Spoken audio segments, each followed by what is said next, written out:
14th ಪ್ಯಾರಾನ ನೋಡ್ತಾ ಹೋಗೋಣ. ಅಯ್ಯೋ something has beaten me went forth and agonised. ಏನಾಯ್ತಂತಂದರೆ ಒಂದು ಕಳ್ಳ ಅವ್ರ ಮನೆಗೆ ಬಂದಿರ್ತಾನೆ. ಆ ಒಂದು ಕಳ್ಳ ಏನಂತ ಹೇಳ್ತಾನೆ, ಯಾರೋ ನನ್ನನ್ನು ಕಚ್ತಾ ಇದ್ದಾರೆ, ನನ್ನನ್ನು ಯಾರೋ ಬೀಟನ್ ಮಾಡ್ತಾ ಇದ್ದಾರೆ ಅಂತ ಕೂಕೋತಾನೆ. ವೆಂಟ್ ಫೋರ್ತ್ ಆ್ಯಂಡ್ ಅಗೋನೈಸ್ಡ್, ಸ್ವಲ್ಪ ಮುಂದೆ ಹೋಗ್ತಾನೆ ಮತ್ತು ಸಂಕಟ ಪಡ್ತಾನೆ.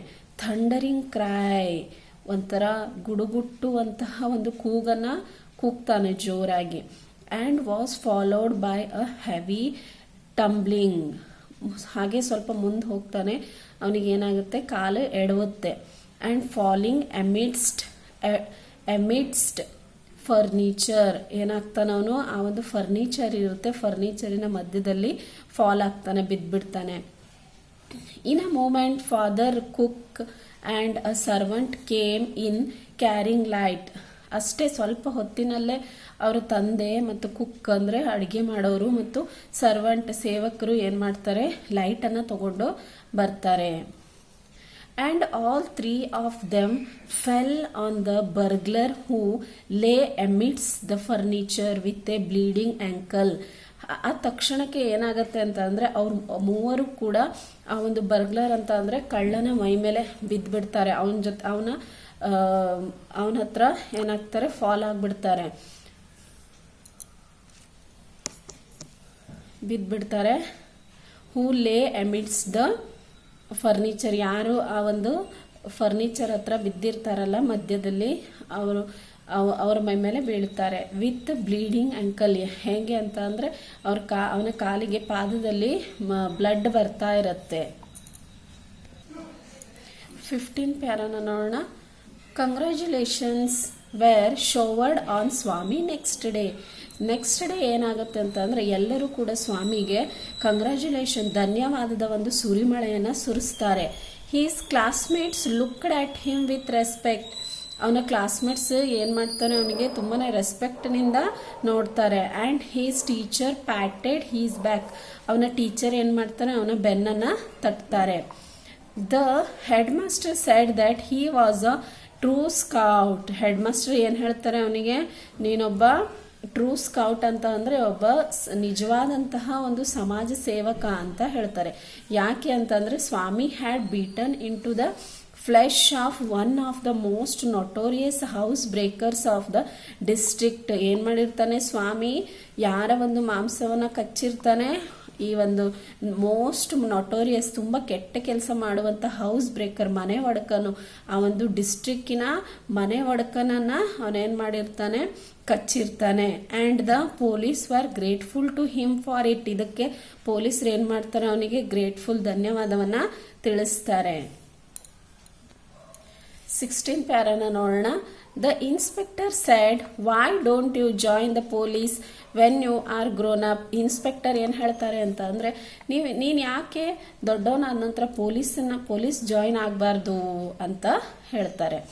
ಸ್ವಾಮಿ said for the sake of politeness, Swami ಅವರಿಗೆ ರೆಸ್ಪೆಕ್ಟ್ ಕೊಡಬೇಕು ಅನ್ನೋ ಕಾರಣಕ್ಕಾಗಿ ಏನು ಮಾಡ್ತಾನೆ, ಸೇಕ್ ಆಫ್ ಪೊಲೈಟ್ನೆಸ್ ಇಂದ, ತುಂಬಾ ಒಂಥರ ಪೊಲೈಟ್ನೆಸ್ಸಲ್ಲಿ ಸರ್ಟನ್ಲಿ ಎಸ್ ಅಂತ ಹೇಳ್ತಾನೆ, ಖಂಡಿತವಾಗ್ಲೂ ಹೌದು ಅಂತ ಹೇಳ್ತಾನೆ. Though he had quite made up his mind to be an engine driver, a railway guard or a bus conductor later in life. ಅವನು ತನ್ನ ಮನಸ್ಸಿನಲ್ಲಿ ಮಾಡ್ಕೊಂಡಿರ್ತಾನೆ, ಒಂದು ದೃಢವಾದ ನಿರ್ಧಾರ ಮಾಡಿಟ್ಕೊಂಡಿರ್ತಾನೆ, ಅವನು ಗ್ರೋನ್ ಅಪ್ ಆದಮೇಲೆ ಒಬ್ಬ ಏನಾಗಿರಬೇಕು ಅಂತ, ಎಂಜಿನ್ ಡ್ರೈವರ್, ರೈಲ್ವೆ ಗಾರ್ಡ್ ಅಥವಾ ಒಬ್ಬ ಬಸ್ ಕಂಡಕ್ಟರ್ ಆಗಿರಬೇಕು ತನ್ನ ಲೈಫಲ್ಲಿ ಅಂತ ಅಂದ್ಕೊಂಡಿರ್ತಾನೆ. 17th ಪ್ಯಾರಾ ನೋಡೋಣ. When he return home from the club that night father asked, father ಕೇಳ್ತಾರೆ, ಅವರು ಕ್ಲಬ್ನಿಂದ ನೈಟ್ ರಿಟರ್ನ್ ಬರ್ತಾರೆ ಮತ್ತು ಕೇಳ್ತಾರೆ, ವೇರ್ ಈಸ್ ದ ಬಾಯ್, ಎಲ್ಲಿ ಹೋದ ಬಾಯ್ ಅಂತ ಕೇಳ್ತಾರೆ. ಹೀ ಈಸ್ ಅಸ್ಲೀಪ್ ಆಲ್ರೆಡಿ, ಅವ್ರ ಅಮ್ಮ ಹೇಳ್ತಾರೆ ಹೀ ಈಸ್ ಅಸ್ಲೀಪ್, ಅವ್ನು ಮಲ್ಕೊಂಡ್ಬಿಟ್ಟಿದ್ದಾನೆ ಆಲ್ರೆಡಿ, ಇಷ್ಟು ಬೇಗ. He did not have a Wynk of sleep the whole of last night set he's mother. ಅವ್ರ ತಾಯಿ ಏನು ಹೇಳ್ತಾರೆ, ಅವನಿಗೆ ಒಂದು ಸ್ವಲ್ಪ ಕೂಡ ಕಿಂಚಿತ್ತು ಕೂಡ ಅವನಿಗೆ ನಿದ್ದೆ ಬರಲಿಲ್ಲ ಲಾಸ್ಟ್ ನೈಟ್, ರಾತ್ರಿ ಇಡೀ ಅವನು ಎಚ್ಚರವಾಗೇ ಇದ್ದ ಅಂತ ಹೇಳ್ತಾರೆ. Where is he sleeping, in his usual place. ಮತ್ತೆ ತಂದೆ ಕೇಳ್ತಾರೆ ಎಲ್ಲಿ ಮಲ್ಕೊಂಡಿದ್ದಾನೆ? In his usual place. ಅವನ ಕಾಮನ್ ಆಗಿ ಎಲ್ಲಿ ಮಲ್ಕೊಳ್ತಿದ್ನೋ ಅಲ್ಲೇ ಮಲ್ಕೊಂಡಿದ್ದಾನೆ. ಮದರ್ ಸೆಡ್ ಕ್ಯಾಶುವಲಿ, ಈಸಿಯಾಗಿ ಅವರು ಹೇಳ್ತಾರೆ. He went to bed at 7:30. ಅವನು ಯಾವಾಗ ಹೋಗಿದ್ದಾನೆ? 7:00 ಬೆಡ್ಡಿಗೆ ಹೋಗ್ಬಿಟ್ಟಿದ್ದಾನೆ. Sleeping beside his granny again father said. Father ಹೇಳ್ತಾರೆ ಮತ್ತೆ ಅವನು ಗ್ರ್ಯಾನಿ ಸೈಡ್ ಅಲ್ಲೇ ಹೋಗಿ ಮಲ್ಕೊಂಡಿದ್ದಾನ. No wonder he wanted to be asleep before I could return home. Clever boy. ಇದರಲ್ಲೇನು ಆಶ್ಚರ್ಯ ಇಲ್ಲ, ನಾನು ಬರೋದಕ್ಕೂ ಮೊದಲು ಅವನು ಮಲ್ಕೊಳ್ಬೇಕಿತ್ತು, ಮಲ್ಕೊಂಡಿದ್ದಾನೆ. ಅವನು ಕ್ಲೆವರ್ ಬಾಯ್, ತುಂಬಾ ಬುದ್ಧಿವಂತ ಹುಡುಗ ಅಂತ ಅಪ್ಪ ಹೇಳ್ತಾರೆ. ನೆಕ್ಸ್ಟ್ ನೋಡೋಣ. Mother lost her temper, you let him sleep where he likes. ಅವ್ರ ತಾಯಿಗೆ ಸಿಟ್ಟು ಬರುತ್ತೆ ಮತ್ತು ಹೇಳ್ತಾರೆ ನೀವು ಅವನನ್ನ ಬಿಟ್ಟು ಬಿಡಿ, ಅವನಿಗೆ ಎಲ್ಲಿ ಇಷ್ಟನೋ ಅಲ್ಲಿ ಅವನು ಮಲ್ಕೊಳ್ತಾನೆ. You need not risk his life again. ಅವನ ಲೈಫಿಗೆ ಮತ್ತೆ ನೀವು ರಿಸ್ಕನ್ನ ತಗೋಬೇಡಿ, ಅವನ ಲೈಫಿಗೆ ನೀನು ಮತ್ತೆ ರಿಸ್ಕನ್ನ ತಗೊಳ್ಳುವಂತ ಒಂದು ಅವಶ್ಯಕತೆ ಇಲ್ಲ ಅಂತ ಹೇಳ್ತಾರೆ. Father mumbled as he went in to change. ತಂದೆ ಗೊಣಗುಡ್ತಾರೆ ಮತ್ತು ಇದನ್ನ ಚೇಂಜ್ ಮಾಡಕ್ಕೆ ಹೋಗ್ತಾರೆ. All right mollycoddle. ಸರಿ ಓಕೆ ಅಂತ ಹೇಳ್ತಾರೆ ಮತ್ತು ತುಂಬಾ ಮುದ್ದು ಮಾಡ್ರಿ, ಮುದ್ದಿಸು. ಮಾಲಿ ಕಾಡಲ್ ಅಂದ್ರೆ ಮುದ್ದಿಸಿ. And spoil him as much as you like.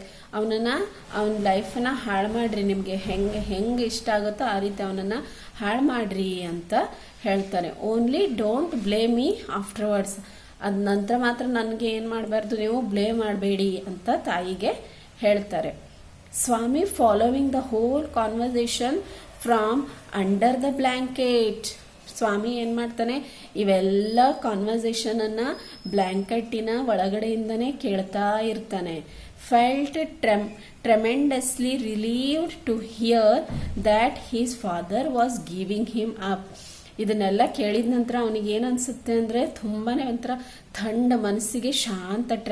Tremendously ಅಂದ್ರೆ ಶಾಂತವಾದಂತ ಒಂದು ರಿಲೀವ್ ಸಿಕ್ತು, ಒಂಥರ ಬಿಡುಗಡೆ ಸಿಕ್ತು ನನಗೆ. ಅಪ್ಪ ಮತ್ತೆ ನನ್ನ ಸುದ್ದಿಗೆ ಬರೋದಿಲ್ಲ ಅಂತ ಅನ್ಕೋತಾನೆ. Thank you my dear students. If you like my videos please share and subscribe.